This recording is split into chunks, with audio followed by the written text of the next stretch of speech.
ना तो वो कानून वानून सब धरे रह जाते हैं। वो सारे कानून नेपाल में भी थे, ऐसी बात थोड़ी है कि वहां नेपाल में कानून नहीं थे। लेकिन वो सब कानून भी स्वाहा हो गए, सुप्रीम कोर्ट भी स्वाहा हो गया, पार्लियामेंट स्वाहा हो गई साहब, बांग्लादेश के अंदर भी सब कुछ स्वाहा हो गया।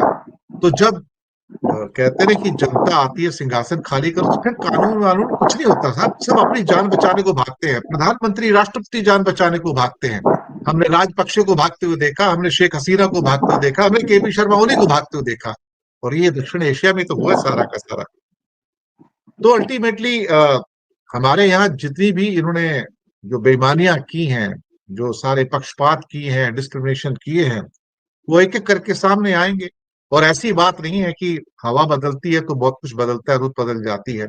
हो सकता है कि सारी दौलत चंद हाथों में ये सौंप कर चले जाएं, लेकिन आ, हमने ये भी देखा कि वो चंद हाथ भी बाद में कई बार जो है असहाय हो जाते हैं।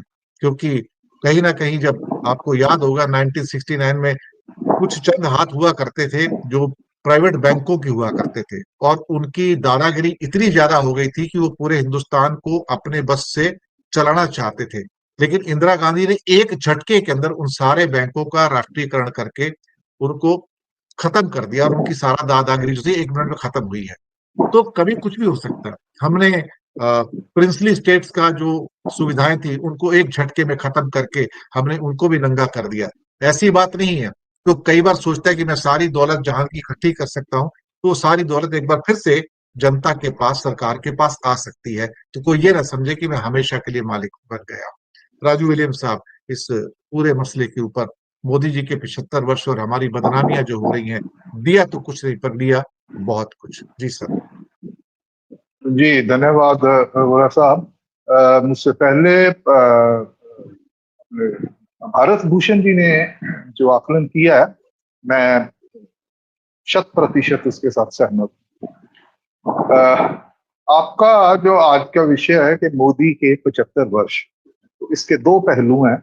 एक तो ये है कि इसका व्यक्तिगत एक राजनेता के रूप में और उनकी जो राजनीति उसका, और दूसरा है कि उनके नेतृत्व में, अगर हम ज्यादा पीछे ना जाएं तो 50 साल का जो समय है हमारा, उसमें ये लॉन्गेस्ट सर्विंग प्रधानमंत्री हैं।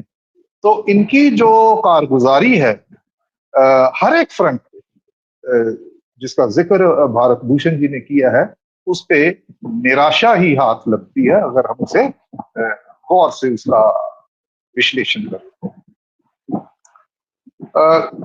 पहली बात कि 75 वर्ष वाला ये जो किस्सा है, जैसे ये शुरू हुआ और उसके बाद मोहन भागवत जी ने बोला, उसका उसका उसको नोटिस लिया गया, उसके बाद वो खुद ही पलट गए कि ऐसा नहीं है। अमित शाह जी ने कहा कि भाई हमारा जो पार्टी का संविधान है उसमें तो ऐसा कोई है नहीं कि 75 वर्ष वाले को रिटायर होने चाहिए। तो मोदी जी, उसका बड़ा कारण है कि मोदी जी ने के नेतृत्व में सरकार तो चला रहे हैं, लेकिन पार्टी को भी, हालांकि इनके पार्टी के अध्यक्ष हैं राष्ट्रीय, लेकिन पार्टी का भी नेतृत्व ये कर रहे हैं, उसका रिमोट कंट्रोल भी इन्हीं के पास है। और उसके चलते इन्होंने खुद बीजेपी को इस कदर कमजोर कर दिया है कि हम कह सकते हैं कि ये अटल बिहारी वाजपेयी के नेतृत्व वाली बीजेपी नहीं है। 2014 के बाद एक नई बीजेपी आई है जिसने तमाम राजनीतिक मूल्य जो हैं वो उसको, इसका जैसे कहते हैं कि कुएं में फेंक दिए।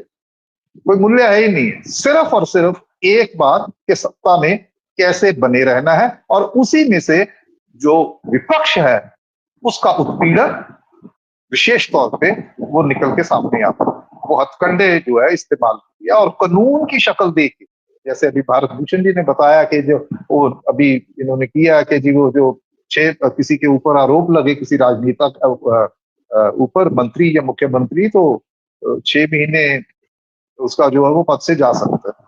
तो ऐसे बहुत सारी चीजें हैं, बहुत सारे। अभी आप देखिए ये जो वक्फ संशोधन जो एक्ट है, इसके ऊपर जो सुप्रीम कोर्ट का है, उसमें भी कमोबेश वही पार्टी जो है, सरकार है, उसी का ही जो पक्ष है उसको बरकरार रखा गया है। तो मेरा कहने का तात्पर्य यह है कि बीजेपी को कमजोर किया अपना वर्चस्व, एक आयरन कंट्रोल पार्टी के ऊपर बना के इन्होंने भविष्य की जो भावी बीजेपी है उसके लिए एक नेतृत्व का बहुत बड़ा संकट जो है वो खड़ा कर दिया है कि कोई दूसरी लाइन ऑफ लीडरशिप खत्म। इन्होंने सिर्फ विपक्ष को खत्म नहीं किया, इन्होंने बीजेपी को भी अंदर से जो ऐसा ऐसा आघात लगाया है कि मनुष्य, मोदी जी, हमारी सबकी एक एक्सपायरी डेट है, तो वो बीजेपी का उसके बाद संभलना मुझे नहीं लगता कि वो हो आसान होगा। अब आते हैं दूसरी तरफ। जैसे कहा गया है कि जातीय सद्भाव, धार्मिक सद्भाव और उसके साथ साथ जो हमारा अर्थचारा है उसके ऊपर जिस किस्म का इन्होंने एक तरीके से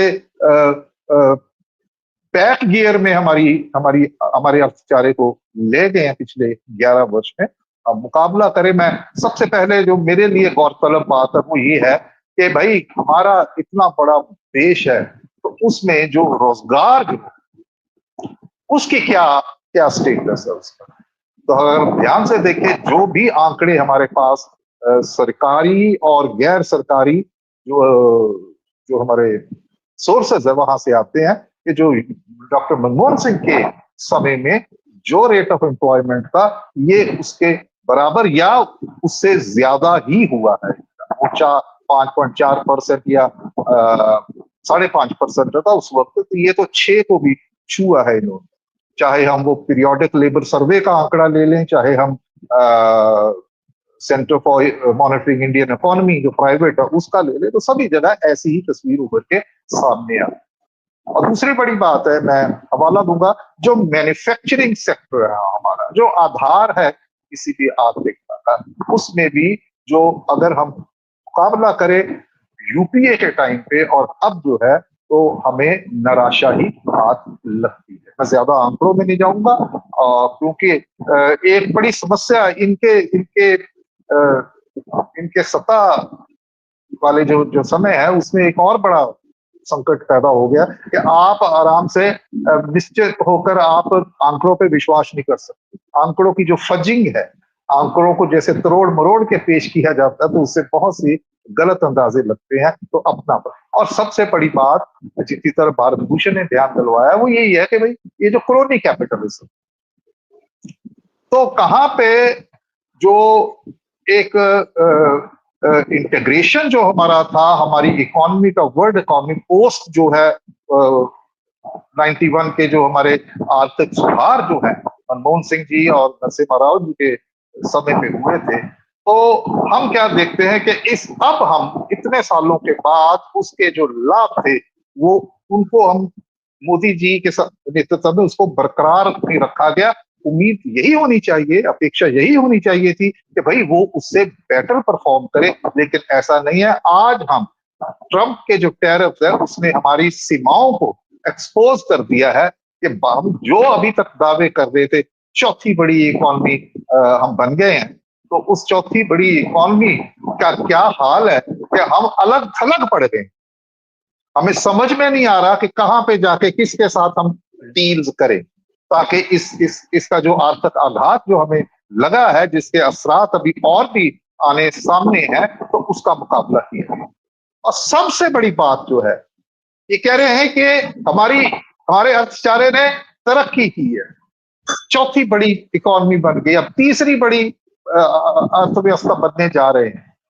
लेकिन इस सारी अर्थव्यवस्था को जैसे मीडिया में भी कुछ इस तरीके का इस्तेमाल हुआ इन टर्म्स का, ये जॉबलेस ग्रोथ, ये जो ग्रोथ इनको का दावा कर रहे हैं, ये जॉबलेस है।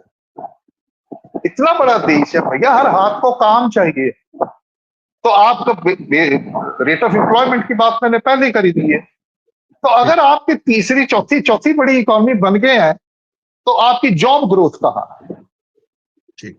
वो नहीं है हमारे पास। तो ये जॉबलेस ग्रोथ है, ये ग्रोथ जो सही मानों में ये ग्रोथ नहीं है हमारी। तो इसी देखिए जो पलायन है, हमारे देश के अंदर ही या देश से बाहर जो पलायन है वो लगातार बढ़ता ही जा रहा है। जो लोग परमानेंट रेजिडेंसी जो है बाहर के मुल्कों में ले रहे हैं, उनकी संख्या लगातार आंकड़ा बढ़ रहा है, कम नहीं।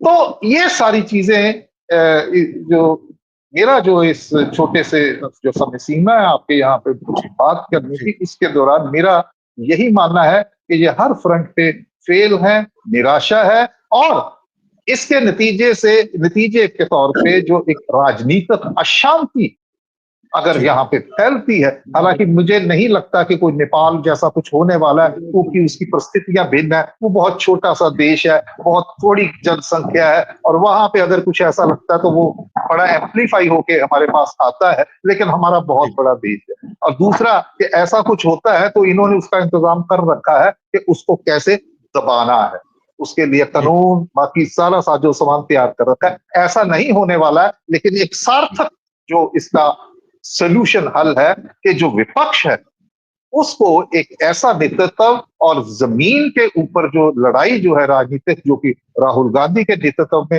तमाम जो विपक्ष एक बार एकजुटता के साथ, एकजुटता के साथ वो कर रहा है, तो वो एक शुभ संदेश है कि एक ऑल्टरनेटिव, एक बेटर और एक पॉजिटिव ऑल्टरनेटिव राजनीति में हमारे यहाँ पे खड़ा हो रहा है। और मुझे कोई आश्चर्य नहीं होगा कि अगर 2029 में हम एक बिल्कुल अलग तस्वीर भारत की राजनीति में देखें, सत्ता परिवर्तन हम